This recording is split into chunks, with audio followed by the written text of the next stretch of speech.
Welcome to the High Yield Real Estate Investing Podcast, a podcast focusing on multifamily investing in short, easy-to-digest 5-minute segments. Hi, I'm Brooke. And I'm Dan.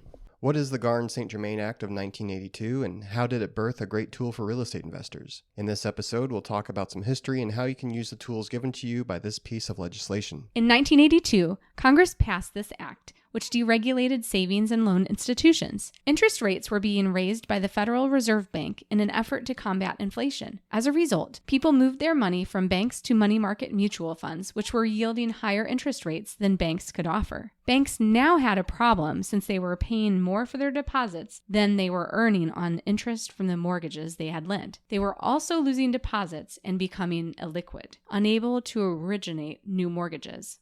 You see, before 1982, there was no such thing as an adjustable rate mortgage. If you as a homeowner got a mortgage with a low interest rate, then rising inflation actually benefits you. You're locked in at a low interest rate, and that money you paid to the bank in interest is worth less and less as time goes on and inflation goes up. However, if you're a bank, then you really have a problem on your hands. The St.Germain Act enabled the creation of the adjustable rate mortgage.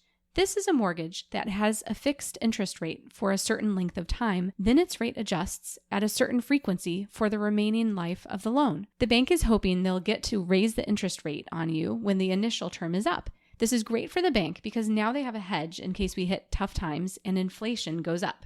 Being able to offer adjustable rate mortgages was great for the banks. But what did us little people get out of this piece of legislation? It's something important in regards to your asset protection plan. First, let's talk about a provision in your mortgage called the due on sale clause. The due on sale clause in your trust deed or promissory note says that if you sell or transfer ownership of the property, the bank can call the loan due, as in pay out all the money you owe right now, or else. You may see some chatter among investors about whether or not they should transfer their property into an LLC or let it be. They may be hesitant to take this step because if the bank finds out, they could call the loan due. How often does this actually happen? I don't really know. If I were a bank and the going rate interest rates were dropping, I'd just be happy someone was paying the mortgage. However, if interest rates were going up, I'd want to call the loan due and force the property owner to either refinance at a higher rate or give me my capital back so I could lend it out at a higher rate. The St.Germain Act allowed property owners to transfer title of their property into an inter vivos trust without triggering the due on sale clause of their mortgage. However, the property has to be less than 5 units. The borrower has to remain the beneficiary, and the trust must be revocable. An inter vivos trust is simply a trust that's created during the lifetime of the person creating the trust.